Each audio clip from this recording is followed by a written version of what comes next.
The Stephen Anthony Smith Show studio is on fire. Stephen Anthony slams the desk, so hard the coffee cups jump. "I warn every last one of you," he roars, veins popping, eyes blazing straight through the camera. "I told America this day was coming, and now the Caitlin Clark drama has detonated again. Bigger, uglier, and more unforgivable than ever." December 2025. The headline rips across every phone in the country. Caitlin Clark invited to national team training camp. Finally, right? Finally, the league fixes the greatest snub in sports history. Wrong. Within hours, the leaks start pouring out like venom. Veteran players texting each other, "We need to remind her who runs this. She still hasn't paid dues. This is still our team." And there she is. Caitlin Clark touches down in Vegas, steps off the jet with that same quiet smile that survived every cheap shot, every eye roll, every reality is coming threat. Number 22 on her chest, ponytail swinging, backpack slung over one shoulder like she's just another kid, chasing a dream. Except the sidewalk is a sea of little girls screaming her name, holding signs that say, "You made me believe," tears streaming down there.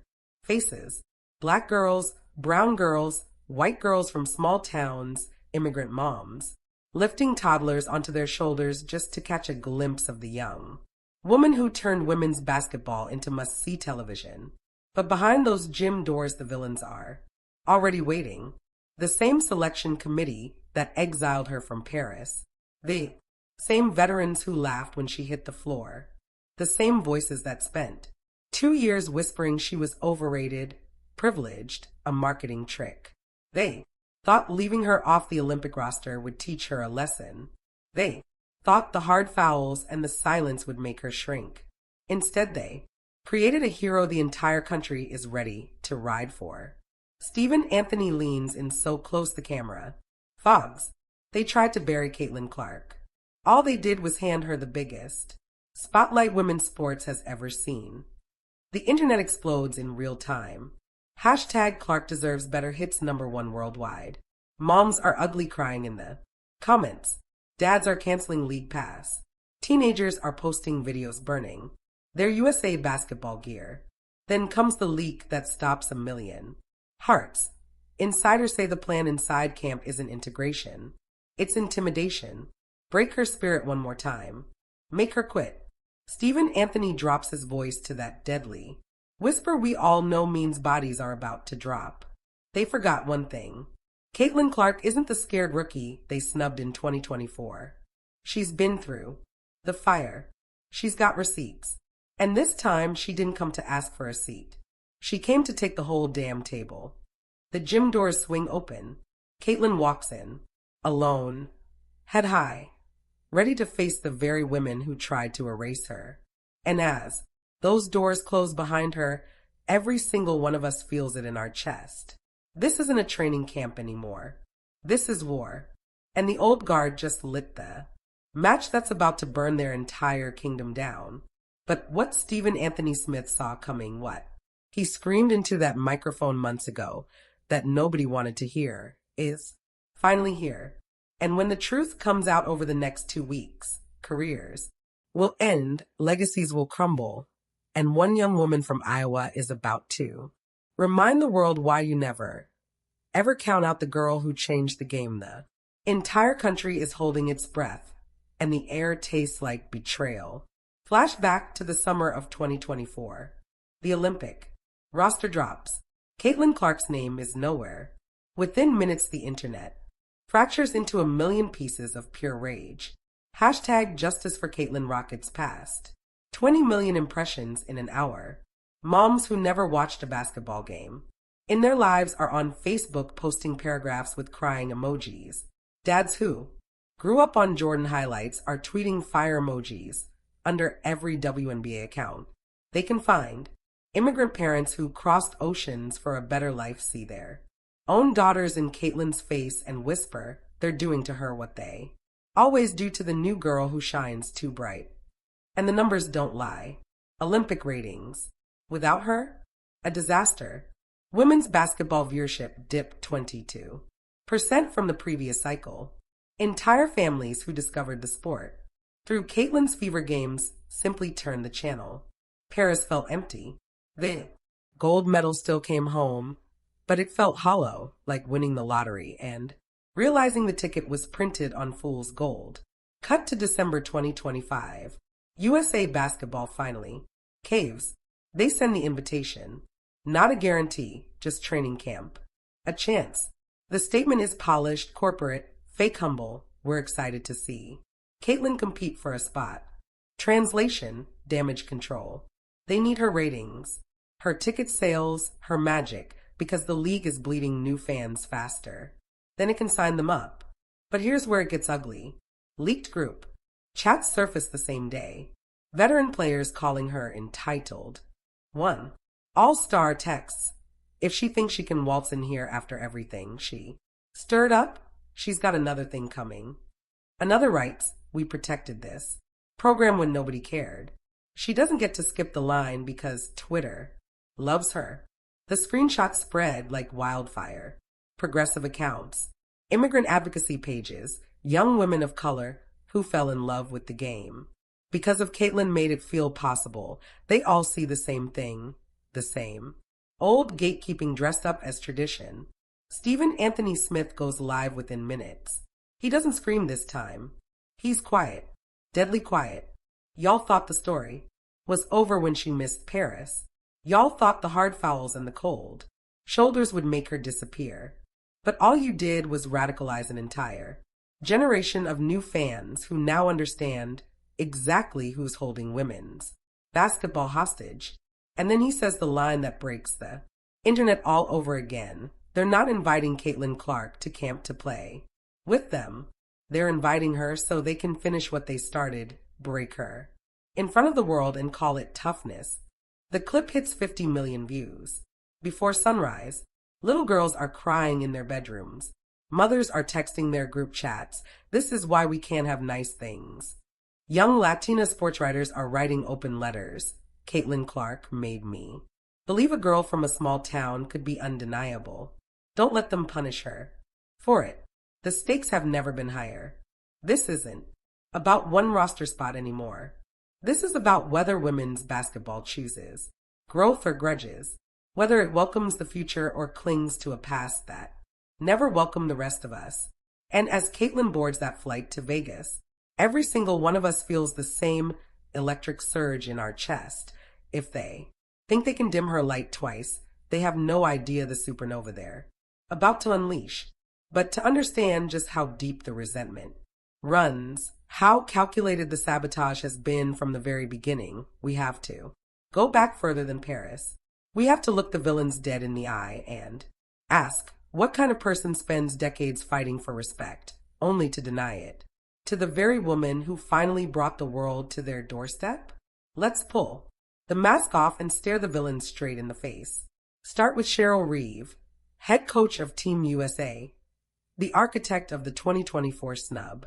Before Caitlyn had even played her first WNBA game, Reeve was already on television rolling her eyes about all the attention one rookie is getting. Translation: how dare this child from Iowa steal oxygen from the veterans who suffered in obscurity? Reeve spent 20 years building a dynasty in Minnesota. For championships, half-empty gyms, overseas winters just to pay rent. She clawed for every crumb of respect. And then Caitlyn shows up and the league suddenly moves fever games to NBA arenas overnight. Reeve's press conferences turn icy. She calls the hype unhealthy. She says the focus should be on the core group that's been here. Core group. Code for my friends, my era, my rules. Then there's Diana Taurasi, the queen herself. 6 Olympic golds, arguably the greatest ever. She should have been the first to embrace the heir apparent. Instead, days before Caitlyn's pro debut, Taurasi goes on national TV and smirks. Reality is coming. The clip ages like spoiled milk. Reality for whom exactly? Reality for the kid who just broke every college record while getting death threats? Reality for the girl whose jersey sales paid everyone's bonus checks that season? Taurasi spent her 20s fighting for charters and better pay, and the second a straight white girl from The heartland becomes the vehicle for all of it. The welcome mat turns into a trapdoor. Cheryl Swoops, four-time champion, broadcasting legend, joins the pile-on next. On her podcast, she questions Caitlyn's stats. If a man shot 30 times a game, he wouldn't get the same. Praise.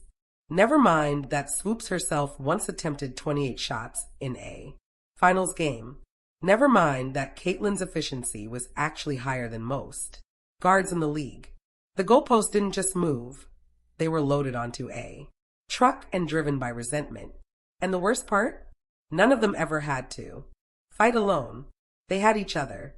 They had the sisterhood they always preached about. But the second a new face threatened to redraw the map, that sisterhood turned into a clique with a velvet rope. They told us for decades the world didn't have marketing because they weren't marketable. Then the most marketable star in 50 years arrives, and their response is to punish her for it. Look at the contradictions. These same women post black squares for justice, speak at ESPNW summits about lifting each other up, demand the world see their full humanity, and then turn around and reduce Caitlyn to hype, privilege, shot chucker. They became the very gatekeepers they once raged against. They played to 3,000 fans and called it disrespect. Caitlyn plays to 20,000 and they call it unfair. The 2024 rolls around. The Olympic selection. Meetings happen behind closed doors. Insiders leak that Reeve fought hardest against Caitlyn's inclusion. One committee member reportedly said, "We can't let one rookie dictate the culture." Another veteran on the committee allegedly texted, "If she comes, half the team will be miserable." Miserable because the biggest draw in the sport might get more camera time. Miserable because sponsors might want her face on the poster. Miserable because the new generation might finally get the flowers they themselves had to wait decades for. They chose comfort over legacy. They chose cliques over country. They chose protecting bruised egos over packing stadiums. In Paris, and when the ratings came in flat, when little girls asked why their favorite player wasn't there, they shrugged and said experience matters. Experience, as if gold medals are participation trophies for seniority instead of rewards for greatness. These women aren't evil. They're human, scarred, proud, terrified of becoming yesterday's news. But that fear turned toxic. It turned into a coordinated campaign to dim the brightest light the sport has ever seen. And the most damning proof? Not one of them, not a single legend, ever picked up the phone to mentor her, to protect her, to say publicly, "This is our future, treat her like it." Instead, they handed her a target. And they're about to discover what happens when the future you tried to smother decides to burn the whole house down just to stay warm. Because on the other side of this story stands a young woman who never asked for their permission to be great. And her origin story? It's the kind that makes empires tremble. Caitlin Clark never stood a chance at being ordinary, and that's exactly why America fell in love. Start in West Des Moines, Iowa, where cornfields stretch farther than dreams usually dare. A skinny girl with a ponytail and a crossover that breaks ankles shoots hoops on a cracked driveway until the streetlights flicker on. Her dad, a high school coach who never made the big time, teaches her footwork in the driveway. Her mom, who immigrated from Italy, as a little girl clutching her own mother's hand, teaches her something bigger. When people tell you your accent is funny or your lunch smells different, you smile. You work twice as hard, and you let your game do the talking. Caitlin learns both lessons before she's 10. High school hits and the hate mail starts. Early, opposing fans scream that she's only good because she's white, that she gets calls because she's pretty, that she doesn't belong. She averages 40 points anyway. College recruiters call nonstop, but she chooses Iowa, the place that feels like home. The place that reminds her of every immigrant kid who stayed loyal to their roots.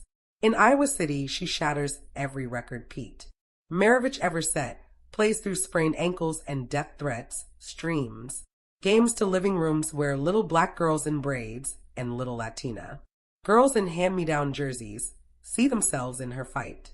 Her senior year, the Final Four run turns her into a household name overnight. Grandmas who never watched basketball tune in. Immigrant dads who cross borders for a better shot at life watch her rainbow threes and see their own daughters' futures. She loses the championship by 1 point, cries on national television, and the entire country cries with her.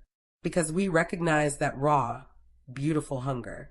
The hunger that says, I belong here, no matter what you throw at me. Draft night comes.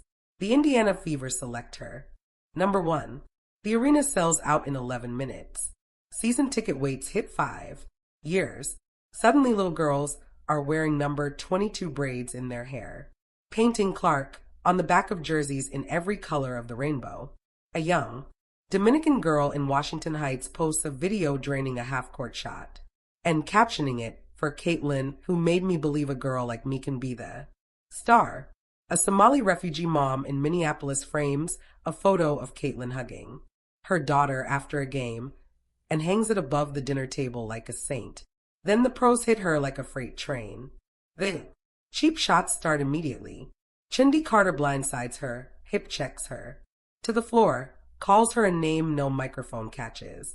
Caitlin gets up, wipes the blood from her lip, and drains the free throws. No flinch, no trash talk, just grace under fire. The clip goes viral and every mom in America shows it too. Their daughter, this is how you handle bullies. Veterans stay silent. The league stays silent.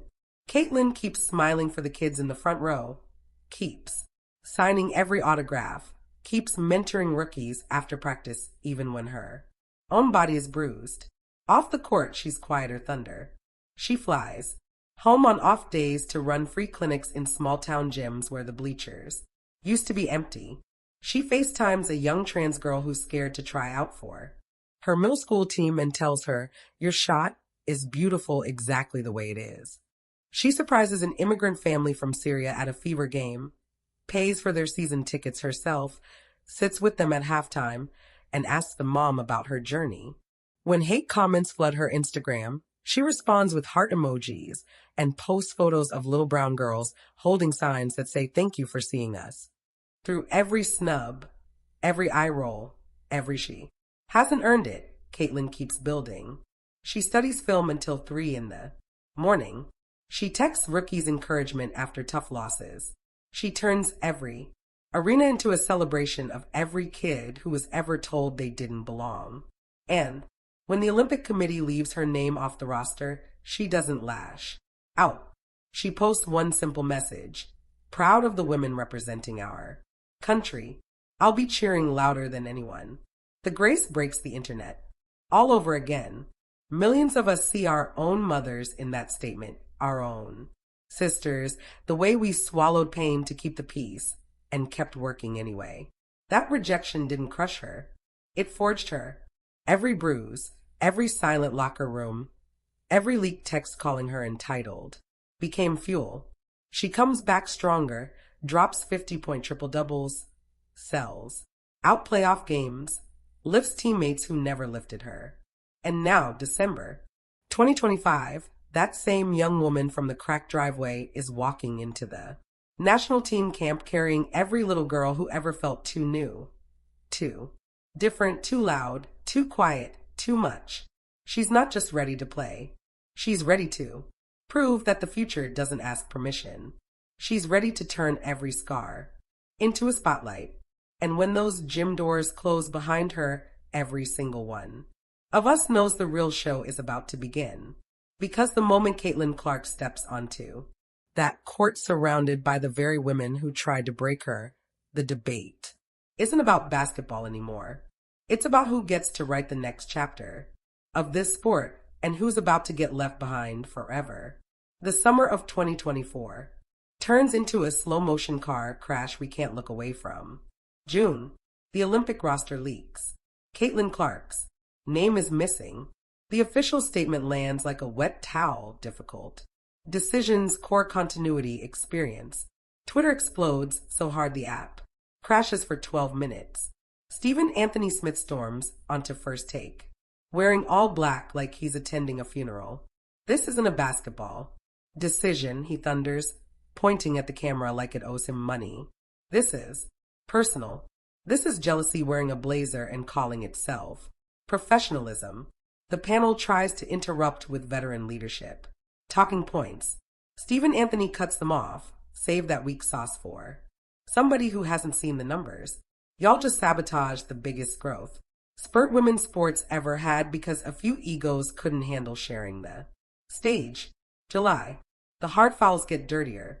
Angel Reese grabs her forearm after every box out like she's checking for bruises. Aya. Wilson smirks on a podcast. Everybody gotta go through it. Chindy Carter's blindside hit plays on loop for 48 hours straight. Caitlin hits the deck. Blood on her lip. Crowd gasping. The ref calls a common foul. No. Ejection. No suspension. No statement from the league. Stephen Anthony loses. His voice screaming. If that was Aya, if that was Brianna Stewart, the perpetrator would be fined before she reached the locker room. But because it's Caitlin, it's welcome to the league. Spare me. August. Paris. The games feel weirdly quiet. Arena's half full for prelims. Casual fans text each other. Wait, where's the girl with the logo threes? Ratings reports leak. Down 22% in. The key demo. Stephen Anthony goes live from a hotel balcony in France wearing sunglasses at night. I'm watching gold medals get handed out and it feels like we lost.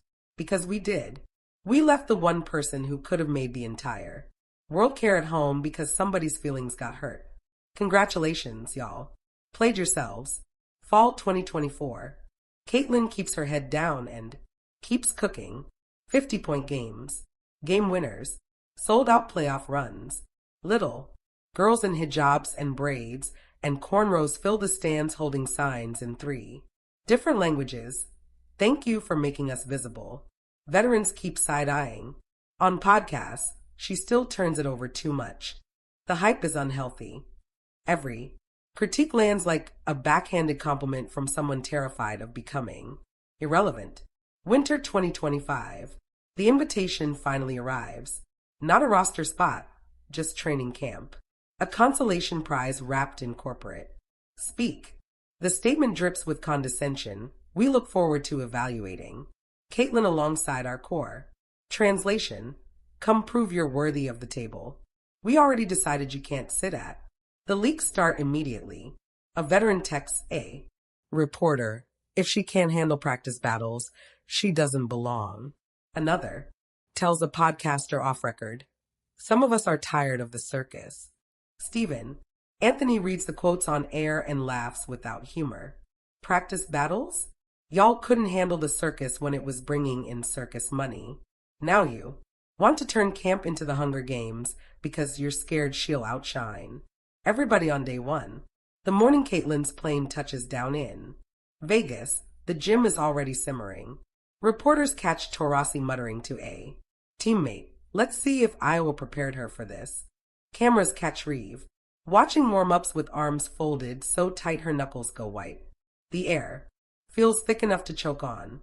And in the middle of it all stands Caitlin Clark, stretching alone, headphones in, ponytails swinging like a metronome, counting down to detonation. She hasn't said a word to the media yet. She doesn't have to. Her silence is louder than any press conference, because every single one of us knows what's coming next won't be a conversation. It's about to be a coronation or a crucifixion, and the entire country is courtside waiting to see whose legacy survives the blaze. Day 3 of camp. The gym is a pressure cooker. They've spent 48 hours trying every trick in the old guard playbook. Extra hard box outs. Whispered welcome to the real league after every made 3.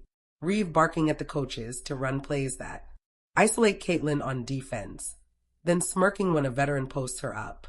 Taurasi barking too small after a switch. Swoops, sitting courtside as an evaluator, shaking her head like a disappointed auntie every time Caitlin coughs up a turnover. The message is clear. Break her or make her quit. But Caitlin keeps smiling that quiet Midwestern smile, keeps calling next after every missed shot, keeps clapping for teammates even when they don't clap back. And the gym cameras, because of course there are cameras, catch every second.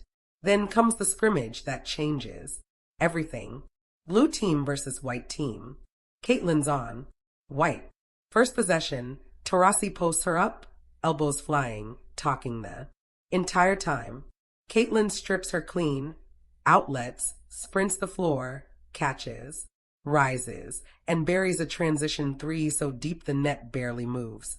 The gym goes, silent except for the squeak of sneakers. Stephen Anthony watching the feed.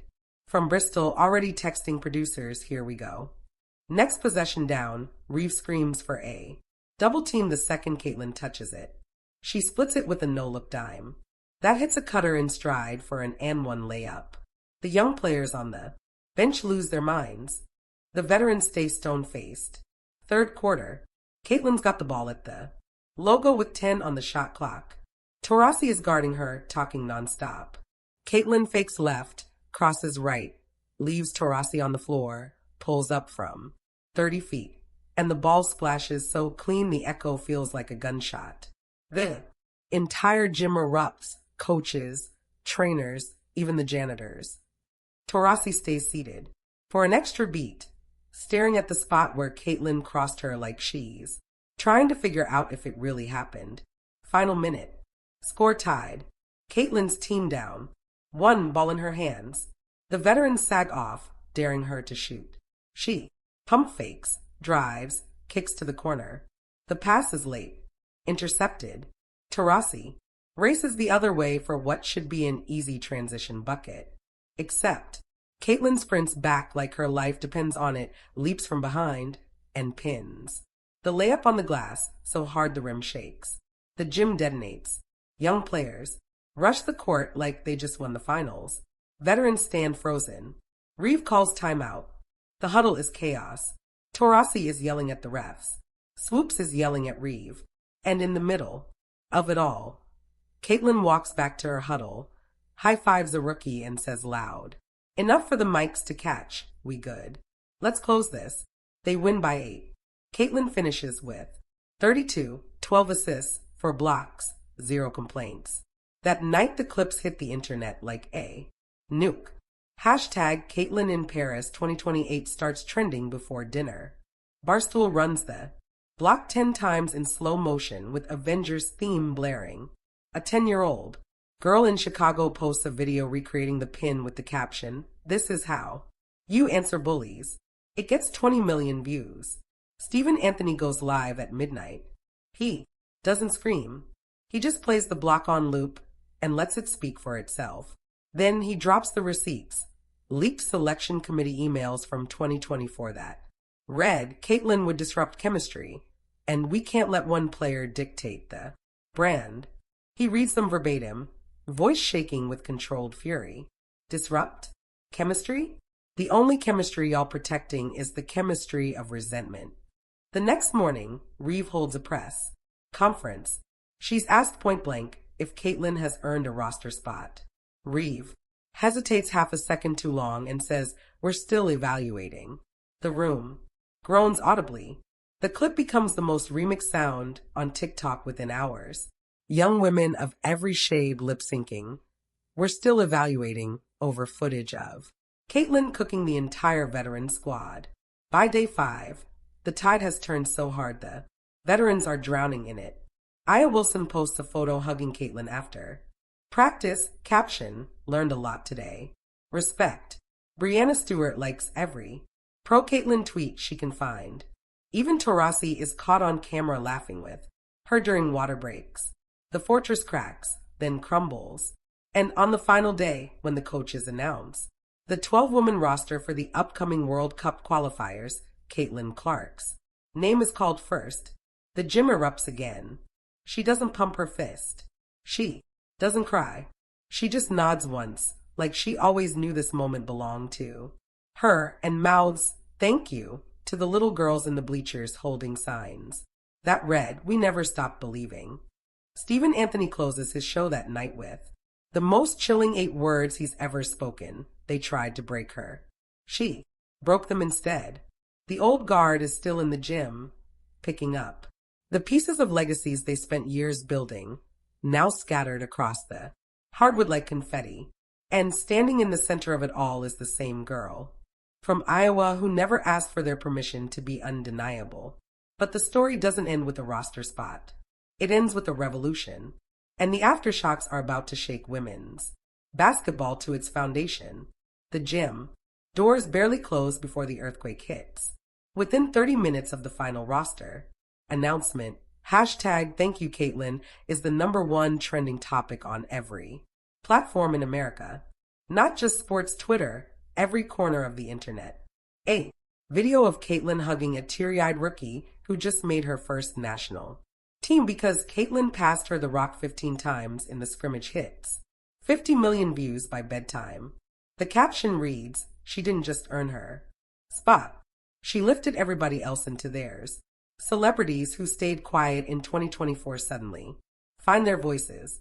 Serena Williams posts an Instagram story of her daughter, Olympia, wearing a tiny number 22 jersey with the words, "The future is here," and her name is Caitlin.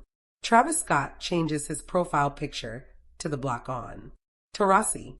Billie Eilish goes live crying happy tears I've never cared about basketball in my life, and now I'm sobbing because a girl refused to let them dim her light. Mainstream morning shows lead with it. The View devotes 20 minutes to the redemption of Caitlin Clark. Whoopi Goldberg wipes tears. That's what grace looks like when it's been dragged through the mud and still blooms. Joy Behar adds, and that's what happens when bitter tries to fight unstoppable. But the real reckoning is inside the league itself. Cheryl Reeves' post-camp press conference becomes a bloodbath.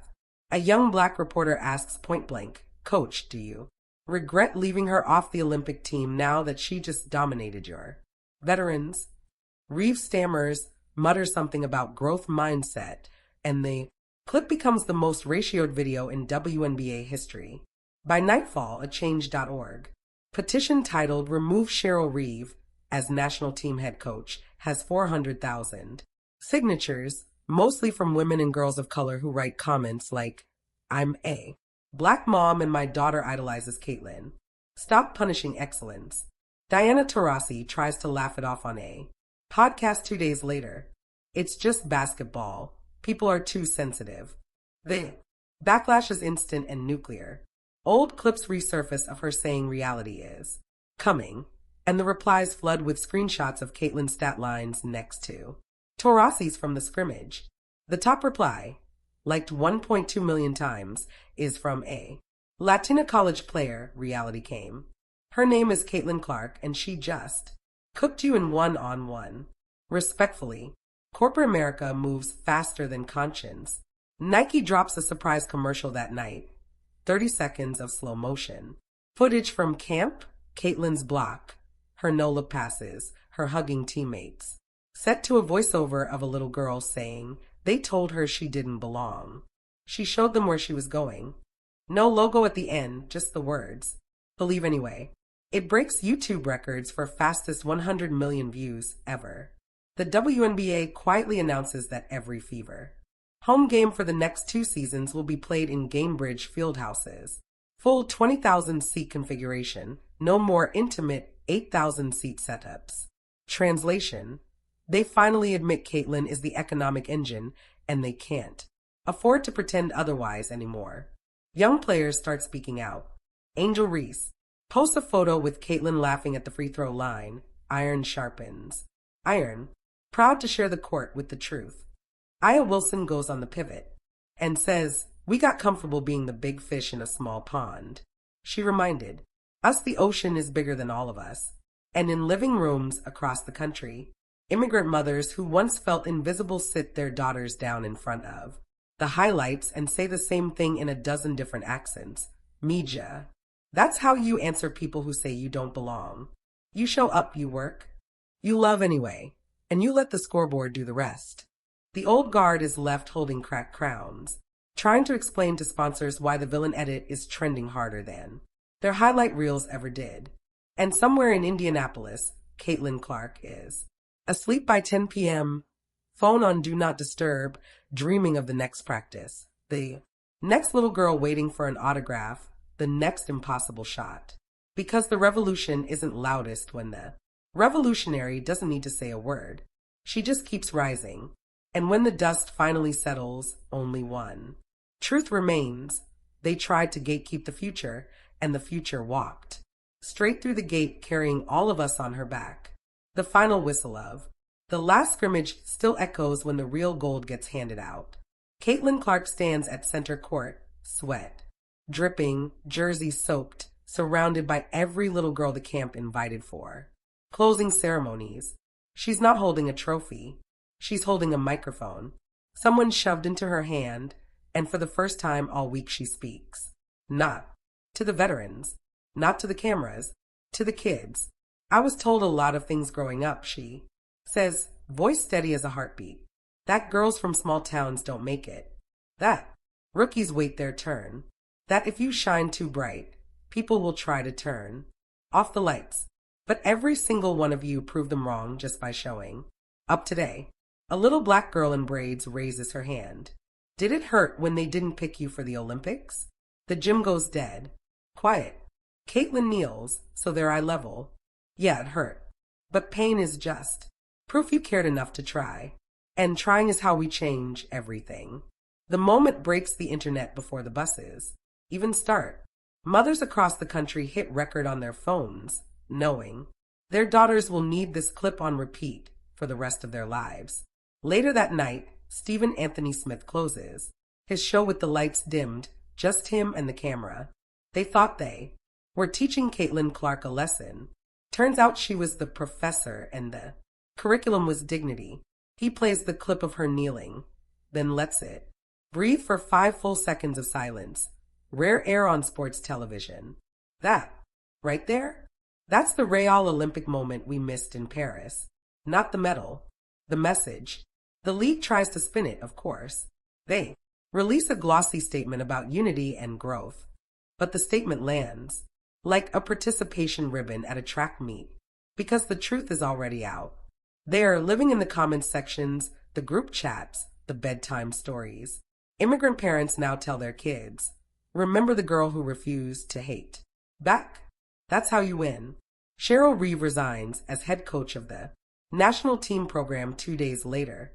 No press conference, just a 2-line email. Diana Taurasi announces she'll mentor rookies at her basketball academy. Next summer, tuition free. Cheryl Swoops posts a 30-second apology video that ends with her voice cracking. I let my scars talk louder than my heart. I'm sorry. The replies are gentle this time. Healing starts in the comments. And Caitlin? She flies home commercial, sits in. Coach! Signs every napkin and boarding pass thrust her way. A flight attendant slips her a note from a little girl in 22C. Thank you for making my mom proud. To be loud. Caitlin keeps the note in her phone case like a press badge. The moral isn't complicated. It's carved into every sold-out arena, every viral clip, every tear-streaked selfie from a kid who finally sees herself on the Jumbotron. Dignity outlasts resentment. Love outruns hate. The future doesn't wait for an invitation, it walks in and redecorates. Women's basketball didn't just get a new star. That week, it got a new standard. And every little girl watching, whether her family came on a plane or a promise, now knows the playbook. When they try to dim your light, you turn it into a sunrise for everyone else. Caitlin Clark didn't need revenge. She needed the world to see what happens when grace refuses to flinch. And in that refusal, she handed every single one of us the torch. So the next time someone tells you to wait your turn, shrink your shine, or pay dues to people who never paid yours, remember the girl from Iowa who turned exclusion into elevation. Remember that the real victory isn't the roster spot. It's the revolution that starts the second you decide your story is bigger than their fear. And if you're still watching, still feeling that fire in your chest, then the movement isn't over. It's just getting started. Stephen Anthony warned us, He stood in that studio and told America.